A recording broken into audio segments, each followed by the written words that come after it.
Hello student. सो आज का जो हमारा चैप्टर है वो है द फोर डॉल्स। तो चलिए हम शुरू करते हैं।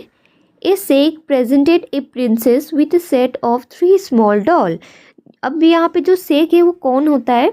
एक किंगडम में एक एडवाइज़र होता है जो हमें कुछ सही या गलत डिसीजन के बारे में बताता है। तो यहाँ पे ये सेग है जो एक प्रेजेंट देते हैं प्रिंस को। The prince was not amused. Prince जो है वो उस डॉल को देख के बिल्कुल भी खुश नहीं हुए, उनका गिफ्ट पसंद नहीं आया। Am I a small child dad you give me your doll. अब जो यहाँ पे प्रिंस है वो कहते हैं क्या मैं छोटा बच्चा हूँ जो आप मुझे डॉल दे रहे हो? The gift this is a gift for a future king said the सेग। जो सेग है वो कहते हैं ये जो गिफ्ट है वो फ्यूचर किंग के लिए है, क्योंकि प्रिंस आगे जाके किंग बनने वाले हैं, इसलिए ये वाला जो गिफ्ट है उनके लिए दिया गया है। You will see a hole in the ear of each doll.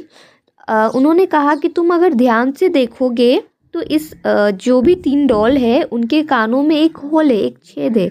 So Prince कहते तो मैं क्या करूँ? The sage handed him a piece of string pass it through each doll he said.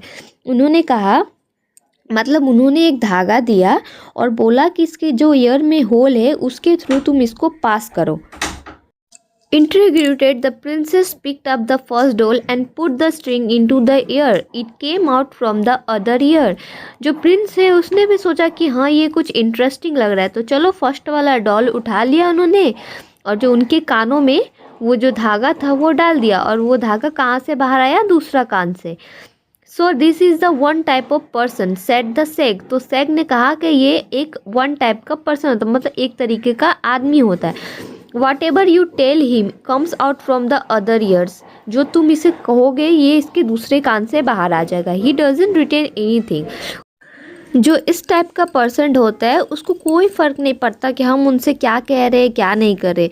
So then prince put the string into the second doll, it come out from the mouth. अब जब Prince ने second doll के कान में जब string डाला तो वो उसके माउथ से बाहर आया। आप सेकेंड जो डॉल का पिक्चर है उसमें देख सकते हो, इसका जो धागा है वो कान से निकल के कहाँ पे आया? माउथ में आ गया। This is the second type of person. ये दूसरा टाइप का पर्सन होता है, आदमी होता है। ये किसने कहा? सेग ने कहा।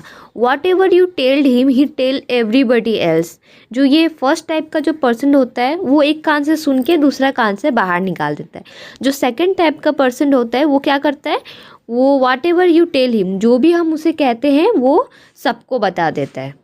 The Prince picked up the third doll and repeated the process. जो प्रिंस है वापस से थर्ड डॉल उठाते हैं और वही जो काम कर रहे थे स्ट्रिंग को कान से घुसाते हैं और देखते हैं कि कहाँ से वो जो धागा है बाहर आएगा। The string did not reappear from anywhere else. This is the third type of person said the सेग। जो अब जो थर्ड डॉल में उन्होंने धागा डाला प्रिंस ने, वो जो धागा है अब वापस कहीं दिखा ही नहीं, कहीं पे भी बाहर नहीं आया। आप थर्ड जो पिक्चर है थर्ड डॉल का उसमें देख सकते हैं वो धागा कहीं भी नहीं दिख रहा है। सो सेग ने बोला this is the third type of person. ये तीसरा टाइप का पर्सन होता है जो whatever you tell him he locked up within him. जो भी हम उसे कहेंगे वो सब कुछ समझेगा बट वो किसी से नहीं कहेगा, वो अपने आप में ही वो बातें रख लेगा। We it never comes out, वो कभी भी बात बाहर नहीं आएगा। Then who is the best type of person? asked the prince.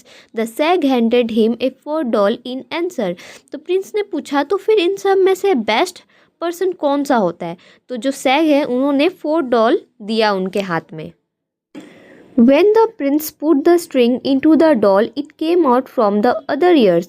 जब प्रिंस ने 4th डॉल जो सैग ने दिया था उनके कान में जब वो स्ट्रिंग डाला तो वो वापस से कहाँ से बाहर आ गया? ईयर से, जैसे फर्स्ट डॉल में आया था। Do it again set the सैग। उन्होंने कहा फिर से करो। वो जो 4th डॉल है उसी में फिर से करने के लिए कहा। The princess repeated the process. This time the string came out from the mouth. जब 4th डॉल पे उन्होंने फिर से स्ट्रिंग डाला उनके कानों में तो अब क्या हुआ? अब उनके माउथ से बाहर आ गया। When he put the string third time it did not came out at all. जब तीसरा बार डाला 4th डॉल के अंदर स्ट्रिंग को तो वो फिर से क्या हुआ? अब वो वापस से आया ही नहीं। This is the best type of person said the सेग। सेग ने कहा कि जो ये ऐसा टाइप का पर्सन बहुत ही अच्छा होता है। To be trustworthy a person must know when not to listen, when to remain silent and when to speak out. मतलब कि एक ऐसा पर्सन जिसमें ये तीनों खूबी हो कि कब उसे बोलना है, कब उसे सुन के चुप लगा जाना है, या कब सुन के अनसुना कर देना है। ऐसा पर्सन सबसे अच्छा होता है। सो स्टूडेंट, आज का जो स्टोरी है ये ख़त्म होता है। आई होप आप लोगों को कुछ जो स्टोरी है वो अच्छे से समझ में आया होगा। Thank you.